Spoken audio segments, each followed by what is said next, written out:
Hello po sa inyong lahat mga ka-crypto. Ako po si Pinoy Crypto Trader at sa video na ito ay atin pong pag-uusapan ang tungkol dito kay VeChain or VEC. Ayan, isa po itong price prediction sa kalagitnaan po ng buwan na ito or kalagitnaan po ng March.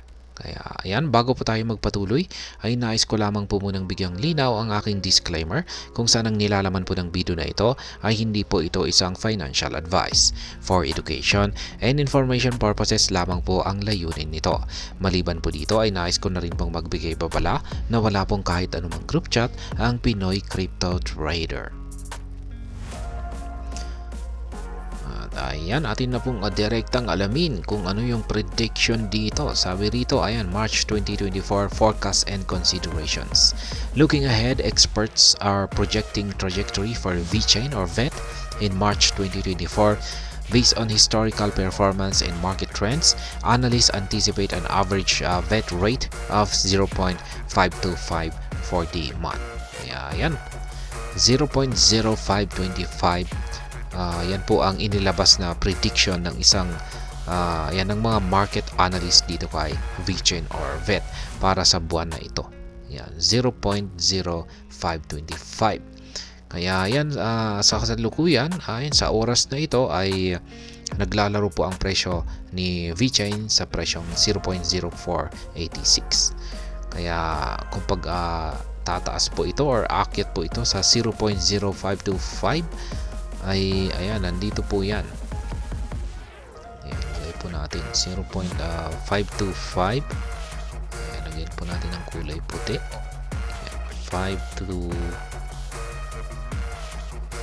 Ayan, mga nandito po yan. Ayan, ito raw po, aakyat daw po rito. Yan ang presyo ni VeChain or VET. Ayan, bago po magtapos ang buwan na ito. Ayan. Pero mukhang hindi po niya malalampasan yung trend resistance line natin dito.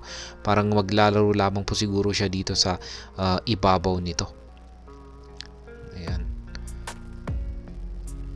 Yan po ang forecast ng mga analyst. Analyst predicts the minimum and maximum price of VET in March 2024 to range between 0.0480 and 0.0540 respectively.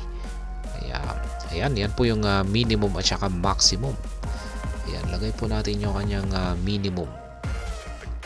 Ayan, yung kanyang minimum ay palitan po natin ng mas maliit. Ayan, nasa 480. Ayan, nandito po yan, 480. Ayan. Yan po yung kanyang minimum price. At saka yung kanyang maximum price naman po ay nasa 540. Kanyang pinakamataas na aakyatin ay 540. Yan, nandito po yan. Kaya yan po yung ito po yung kanyang average price, minimum price at saka maximum price. As it continues to establish partnerships, expand its ecosystem, and demonstrate real-world applications, VeChain remains an attractive asset with significant potential for sustained growth. Investors and enthusiasts will closely monitor its progress, eagerly anticipating the realization of its transformative impact in blockchain technology. Kaya yan, habang basta nagpapatuloy daw po ang development ni VeChain, yan, nagkakaroon po siya ng mga partnerships, nagkakaroon po siya ng expansion sa kanyang ecosystem at ito po ay nagbibigay ng mga real world applications, ay mananatiling si VeChain ay isang napaka-attractive na asset kung saan ay maraming magkakaroon ng or patuloy na maraming mga nagkakaroon ng interest dito ng mga investors para mag-invest at tuloy-tuloy ang kanyang pag-angat sa presyo. Kaya yan po ang inilabas na prediction dito ng Watcher Guru para kay VeChain ngayon pong buwan, kabuang buwan ng Marso. Ayan po yung dito po siya maglalaro sa mga kulay puti na mga horizontal lines po natin dito. Ayan, hanggang dito na lamang po tayo sa video na ito. Sana po ay inyong nagustuhan ang aking paliwanag dito.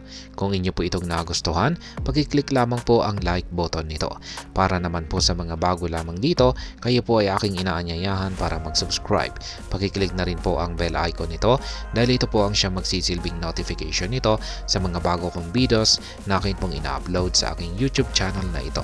Marami pong salamat sa panonood. Ingat po tayo lagi at God bless po sa ating lahat.